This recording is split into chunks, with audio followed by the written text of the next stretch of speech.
Qui suis-je? Et si se connaître n'était pas suffisant? Vous allez passer votre vie avec vous.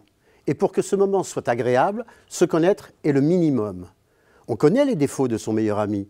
Et on l'aime quand même. Il faut apprendre à s'aimer tel que l'on est. Dans son livre, Valérie Richard nous donne un mode d'emploi pratique de l'estime de soi. Valérie Richard, bonjour. Bonjour. Vous êtes l'auteur de 30 jours pour augmenter l'estime de soi. C'est un mode d'emploi. Alors, dans la vie de tous les jours, quelle est la différence entre quelqu'un qui a une bonne estime de soi, quelqu'un qui a une mauvaise estime de soi et quelqu'un qui ne s'est jamais posé la question, par exemple? Même si la personne ne s'est pas posé la question, elle a une bonne ou une mauvaise de toute façon. En fait, l'idée, c'est que la vie nous apporte exactement ce que l'on pense de nous. Donc quelqu'un qui a une mauvaise estime ne va pas oser s'affirmer, va se laisser faire, va s'écraser, et sa journée va complètement être transformée. Quelqu'un qui a une bonne estime va oser prendre la parole dans une réunion, va dire son point de vue, va oser aborder une personne. Est-ce que ça peut devenir de la prétention, du narcissisme? Alors, c'est la peur. Je pense que la grande peur des gens, c'est de paraître arrogant. Et on a tellement entendu « ne te mets pas en avant, ne prends pas la place des autres ». Je pense qu'il y a peut-être 1% qui va devenir narcissique ou égocentrique, mais la plupart de nous manquons d'estime personnelle.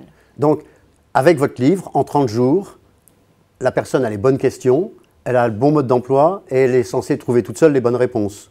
Est-ce que ça risque pas de déboucher sur un « je suis trop nul, j'y arriverai jamais » ? Non, je crois pas. Je crois pas. Alors 30 jours, c'est une indication, bien sûr, parce que je pense que c'est un processus permanent. Tout le long de notre vie, on peut augmenter... 30 jours tous les ans. Par exemple, parce qu'il y a 3 choses dans l'estime de soi. Il y a l'amour de soi, l'image de soi et la confiance en soi. Oui. La confiance en soi, même si ça s'améliore, dès qu'on va dans un nouvel univers, on change de travail, quelque chose qu'on ne connaît pas. L'automatisme qui va avec. Il s'agit de rebâtir sa confiance personnelle. Donc votre méthode est basée sur quoi? Sur l'amour de soi? On apprend à s'aimer? On apprend à s'aimer. C'est le « connais-toi toi-même » Oui, et on apprend à se dire autre chose. C'est-à-dire qu'on a une petite voix intérieure qui est la plus exigeante envers nous-mêmes. Les gens se regardent sur une photo de groupe. Tous les autres sont très beaux. « Ah, mais moi, ça ne va pas du tout. Ah, la tête que j'ai !» C'est-à-dire qu'il n'y a pas le même poids, la même mesure par rapport à soi. On est tellement plus exigeant et plus dur par rapport à soi.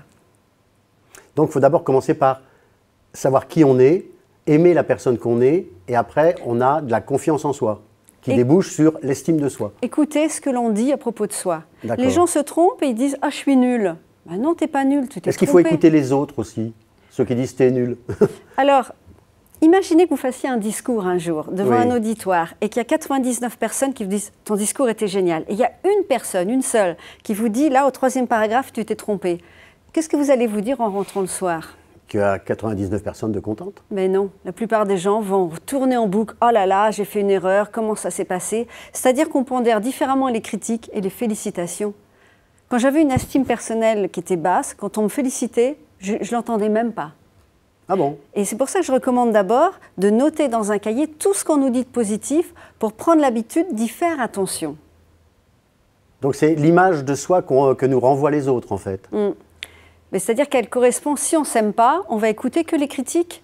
Vous voyez, j'ai raison de ne pas m'aimer, la preuve, on me fait des critiques. Et on ne va pas entendre les compliments, on ne les entend pas. Donc, il faut se connaître, connaître ses points forts, connaître éventuellement ses points faibles qui sont à améliorer, bien sûr. Parce qu'une critique peut être constructive.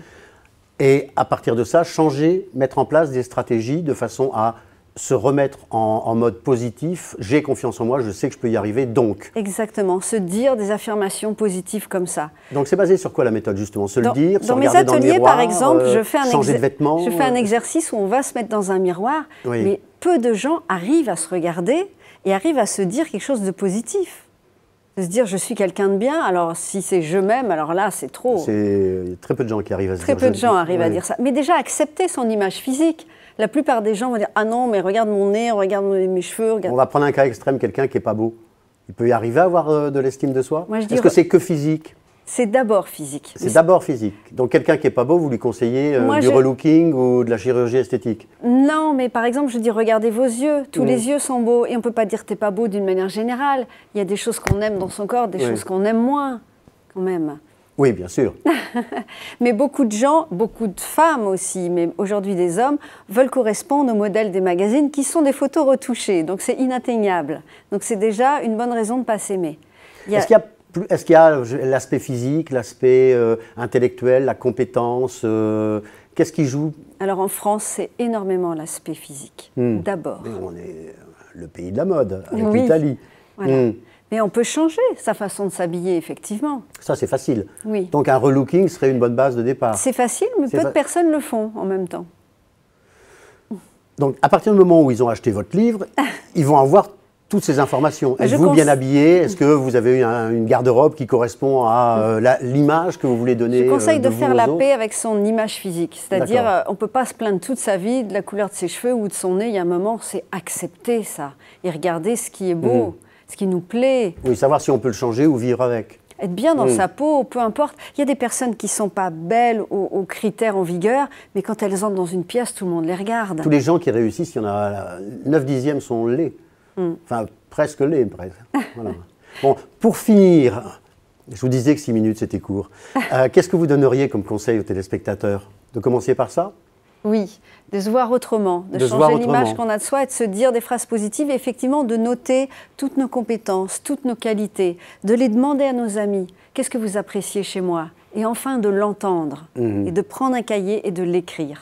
Donc, regardez-vous dans un miroir, faites la liste de vos compétences, ayez des bons amis qui vous donnent de bons conseils, qui ne soient pas jaloux.